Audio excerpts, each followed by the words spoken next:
Oi, gente, tudo bem? Hoje tá bastante barulho de água, então eu vou gravar com o microfone do fone de ouvido. E eu queria conversar um pouquinho hoje com vocês sobre esse livro aqui, que é o Cristianismo na Idade Média, do professor Danilo Mondoni. Esse aqui é um livro de história, tá? Ele não é um livro de literatura. E esse autor ele é mestre em História do Cristianismo pela Pontífica Universidade da Gregoriana de Roma e é professor da Faculdade Jesuíta de Filosofia e Teologia do Belo Horizonte. Esse foi meu primeiro contato com esse professor historiador, assim, eu nunca tinha lido nada dele até então. Eu gostei bastante, eu achei a escrita dele bastante fluida, bastante gostosinha, assim. E por que eu quero conversar com vocês a respeito desse livro aqui? Ah, se, se você se interessa por esse tema, principalmente por esse tema medieval, pelo tema, pela Idade Média em si, como fator histórico, deve já ter se deparado com 1000 livros, 1000 revistas, coisas do tipo que tratam desse tema em específico, só que de uma forma fantasiosa. Eles tratam a Idade Média como uma época de trevas, uma época de muitos problemas, principalmente numa época de muita fome, muita pobreza intelectual, principalmente. E que não era o caso, né? Isso aí foi uma construção que a gente teve, feita por filmes, séries, revistas, que começou durante o Renascimento, quando o Renascimento ele quis se expurgar, né, de tudo que a Idade Moderna, né? Isso lá pelo terceiro, quarto, quinto, sexto Renascimento fez de errado, assim. A caça às bruxas, a extrema Inquisição, a falta de limpeza, a falta de banho, o sistema carcerário, o jeito, as condenações à morte, os depotismos, os absolutismos, a injustiça social. A Idade Média não que seja uma época de flores e maravilhas, mas ela não é esse monstro que normalmente é pintado. Dito isso, tendo isso bem claro, o autor ele vai fazer uma linha temporal não tão temporalizada, né?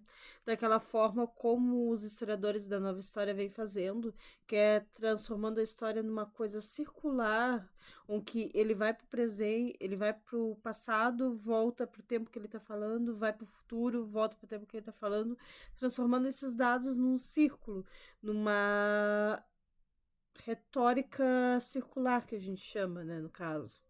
Uh, Tendo isso assim bem claro, ele vai falar sobre o cristianismo em específico durante a Idade Medieval, começando primeiro pela proto-igreja, né, que é a igreja mais antiga que a gente tem, as chamadas Casas do Caminho, que são fundadas ali pelo século 3, 4, no fim da Idade Antiga, o início da Idade Média, que a gente chama, de como o cristianismo ele foi uma religião subversiva, perseguida, massacrada, uh, tirada assim para escanteio, tirada para coisa, a se transformar nessa grande potência.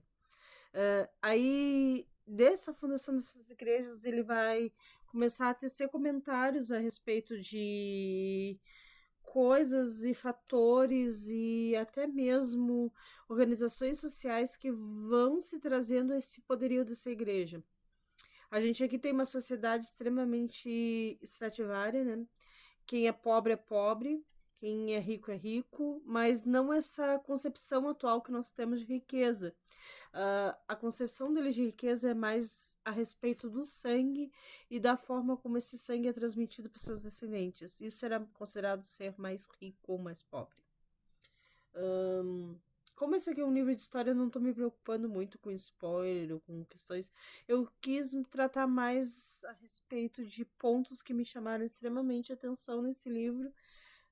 Começando por essa capa aqui, que ela é um recorte de uma iluminura que eu achei belíssima. Eles fizeram essa pintura de azul no digital, né?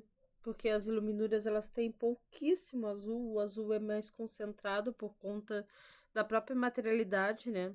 Ele normalmente ele vem nas roupas das mulheres e em telhadinhos, em coisinhas, ele não vem em grandes tons assim de azul, por exemplo. Ah, como é um livro escrito em português, a revisão dele foi muito boa, assim. Ele foi dedicado ao Mosteiro de São Bento, que eu acho bem interessante, assim. Provavelmente eu não dei uma pesquisada, mas provavelmente esse autor, ele é alguma coisa ligada aos beneditos e a próprio movimento católico, né, brasileiro. Outra coisa que me chama bastante atenção é a forma como ele dividiu o livro. Ele leu muito, provavelmente, da nova história e dessas fontes. Ele dedica um capítulo inteiro só para falar nas fontes que eles são utilizadas, né? Depois ele vai falar um pouco sobre a arte cristã, a iconografia, a iconoclastia, a igreja como transfiguração de germânicas, as invasões árabes. Ele vai falar um pouco sobre a violência, o espírito comunitário, o otimismo em relação à obra de Deus, a aceitação da espontaneidade natural, o sentido do pecado, a subordinação da economia. E aí, no andar do livro, né, ele vai trazer temas como a origem temporal do Papa, a própria origem do Papa, o papado, a queda das investiduras, as teorias políticas, aí depois a oposição, né, e aí ele vai começar a falar sobre as cruzadas, a primeira, a segunda, a terceira, a quarta, a quinta, a sexta, a sétima e a oitava cruzada, de uma forma bem resumida, tá? Ele deixa de fora as cruzadas feitas pela população, como a cruzada das crianças, a cruzada das mulheres, a cruzada dos malefícios. Depois ele vai falar sobre as outras formas de vida consagradas, ele vai falar sobre as vidas monásticas, ele vai falar sobre os dominicanos, os cistercienses, as vidas contemplativas, as ordens cavaleirescas, os cânones regulares, os cânticos mendigantes. Depois ele vai falar sobre a própria produção e formação dessa nova burguesia e dessa burguesia social. Ele vai falar sobre os cátaros, ele vai falar sobre os holandeses e vai falar sobre os espirituais franciscanos, né? Depois ele vai começar a falar sobre a Inquisição durante a Idade Média, que foi algo muito diferente do que a gente tem a respeito de Inquisição, assim, quando a gente fala a palavra Inquisição. Ele vai falar sobre a Inquisição especificamente na Idade Média, inclusive ele vai trazer as bulas papais que foram feitas por essa Inquisição e como essa Inquisição é transformada. Aí depois ele vai falar sobre as controvérsias teológicas, né? Lembrando que a igreja, principalmente a igreja católica, que falando claro do catolicismo, ela só é do jeito que ela é hoje a partir da Quinta Reforma, né? A reforma medieval, inclusive, ela é mais feita para regulamentação dessas congregações, né? E inclusive para regulamentação da Inquisição, porque antes da Inquisição ela só perseguia normalmente padres, freiras, monges, pessoas ligadas à igreja, que não necessariamente estavam seguindo os cânones. E também a procura de livros que eram roubados dessas igrejas. Ele vai falar muito resumido assim, mas quem quiser se aprofundar sobre a Inquisição medieval, tem um texto do Legoff muito bom. Se eu me lembrar o título, eu coloco aqui nos comentários, mas eu sou horrível para lembrar títulos de coisas. Aí depois ele vai falar sobre a fundação da Universidade de Teologia. E aí ele vai das escolas, vai falar sobre as escolas, aí vai falar da Reforma Carolíngia, do século X ao XII, né, no caso. Depois ele vai falar sobre os concílios, né, que foi os grandes passos que a igreja deu para a igreja se formar como essa base unificada, essa sociedade. Aí ele vai falar sobre os concílios papais, né, principalmente. Ele vai deixar de fora os concílios mais específicos. Essa parte que ele fala, inclusive, sobre os concílios, ele vai dividir entre os concílios de Latrão e os de Lyon, sendo que os de Latrão ele resolveu falar sobre os quatro concílios e os de Lyon ele resolveu falar sobre só 2. Depois a gente tem um pouco sobre ainda esse universo universitário, vamos colocar assim, esse universo universitário medieval, principalmente sobre a escolástica, né, que é essa forma de ver as escrituras de uma forma mais científica, de trazer esse Jesus para um Jesus histórico. E é aqui que a gente começa aquela fundação do Jesus histórico, com depois do surgimento de Flávio Josefo, que foi o primeiro grande historiador sobre essa figura de Jesus mais vista com olhos de historiador, olhos de pesquisador científico, deixando um pouco de lado a parte da fé, né? É aqui também que surgem os grandes comentários a respeito das obras, surgem os comentários a respeito das obras filosóficas, né? Lembrando que os textos da Grécia, tudo que a gente tem acesso hoje foi por conta dessa formação universitária medieval, né? Essa relação entre ler um texto antigo e fazer comentários a respeito disso. Nós só temos acesso aos gregos por conta disso. Depois ele vai começar a falar sobre o que a gente chama de outono da Idade Média, né? Que é essa Idade Média mais modernizada, mais tida como um enfraquecimento desse sistema religioso, né?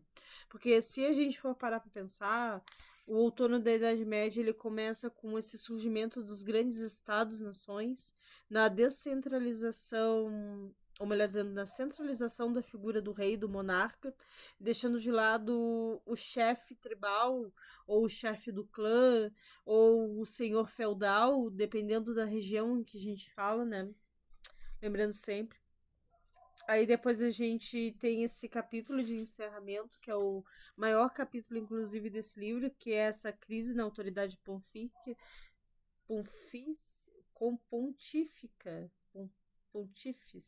pontíficia.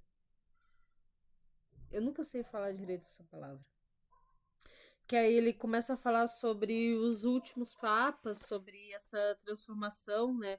Ele vai ter um texto bem longo, que ele vai falar sobre a tragédia dos Templários, né? Que nada mais foi do que uma tentativa da França de pegar o dinheiro dos muçulmanos, né? Algo que ele acabou não conseguindo, mas que foi basicamente por isso, né? Depois a gente vai ter sobre a desistência, né, dessas grandes cruzadas, essas cruzadas armadas, e de uma passagem por uma cruzada mais pacífica, vamos colocar assim. Eu gostei bastante do livro, acho que quem gosta do tema, do assunto, é uma excelente leitura, uma leitura de fácil acesso, de fácil leitura, principalmente isso, pensando.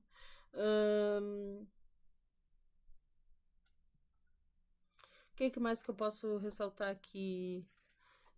Eu acho que ele poderia ter se detido em alguns personagens para comentar determinadas passagens, principalmente na parte da Inglaterra.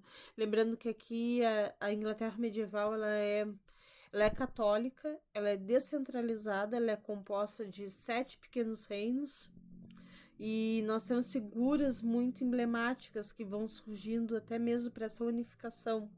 Não que os outros países são tão diferentes assim, mas o caso da Inglaterra é legal de ser estudado como exemplo, porque tu tem muitos movimentos pré-definidos e tu tem muita informação a respeito disso, muitas fontes confiáveis a respeito disso.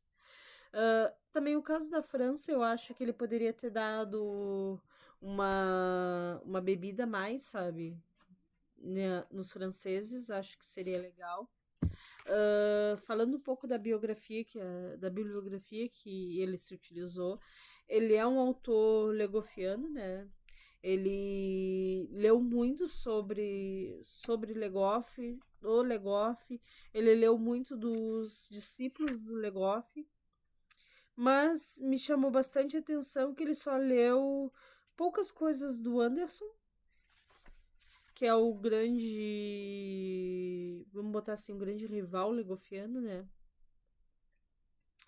E leu poucas coisas também.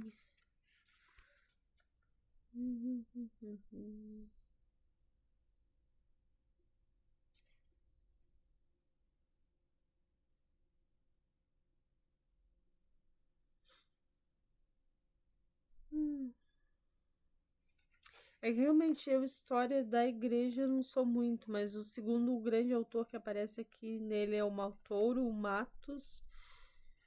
E depois muitos dicionários. Isso explica bastante porque que ele se detém em explicar determinados termos. Ele se baseou muito em dicionários, em correlações, né?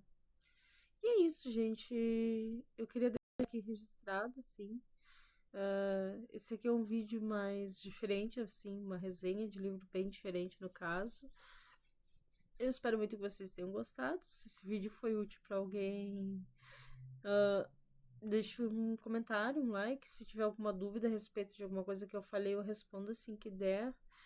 Um beijo grande e até a próxima. Tchau, tchau.